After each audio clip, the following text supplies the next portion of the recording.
La ilaha illallah. Kisah penyebaran agama Islam yang toleransi oleh Sunan Kudus. Sunan Kudus atau Raden Djafar Shadiq adalah salah satu penyebar agama Islam di Indonesia yang tergabung dalam Wali Songo. Sunan Kudus juga dikenal sebagai wali dengan sikap toleransinya yang tinggi. Dilansir beragam sumber, Senin tanggal 3 Oktober tahun 2022, Sunan Kudus lahir pada tanggal 9 September tahun 1400 M. Nama asli Sunan Kudus adalah Djafar Shadiq.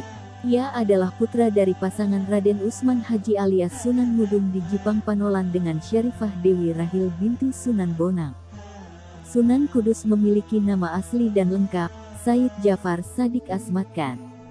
Nama Djafar Shadiq diambil dari nama datuknya yaitu Djafar Shadiq bin Muhammad Al-Bakir bin Ali bin Husain bin Ali bin Abi Thalib yang beristrikan Fatimah Az-Zahra binti Muhammad SAW.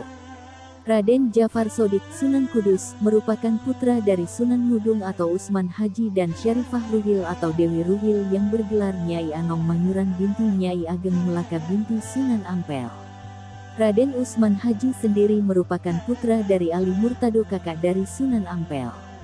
Kemudian Sunan Ampel dan Ali Murtado kakek Sunan Kudus merupakan putra dari Syekh Ibrahim Samarkan, seorang ulama dari Asia Tengah yang menikah dengan putri kerajaan Champa, Vietnam. Ketika Syekh Ibrahim Samarkandi pergi ke tanah Jawa untuk menyebarkan agama Islam, kedua anaknya Sunan Ampel dan Ali Murtado tersebut dibawa. Kedua putranya tersebut juga menyebarkan ajaran Islam. Sunan Ampel menjadi wali besar dan Ali Murtado juga melahirkan keturunan seorang ulama besar, bernama Usman Haji, yang kemudian melahirkan putra bernama Sunan Kudus. Sunan Ngudung yang merupakan ayah dari Sunan Kudus pernah menjadi pemimpin dari pasukan Majapahit. Sebenarnya tidak ada bukti otentik kapan dan tahun berapa Sunan Kudus tiba di Kudus. Waktu beliau menginjakkan kakinya di Tanah Kudus, daerah ini bernama Tajuk. Kiai Telingsing adalah orang yang pertama kali mengembangkan kota Tajuk.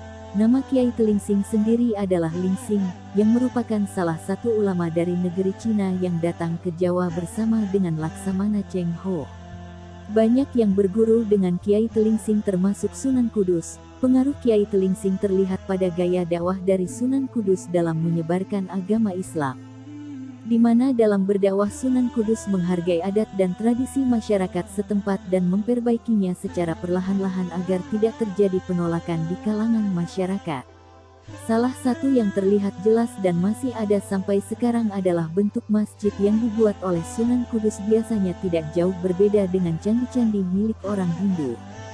Salah satunya di Menara Kudus yang antik, yang hingga sekarang masih kokoh berdiri dan dikagumi oleh dunia karena keanehannya.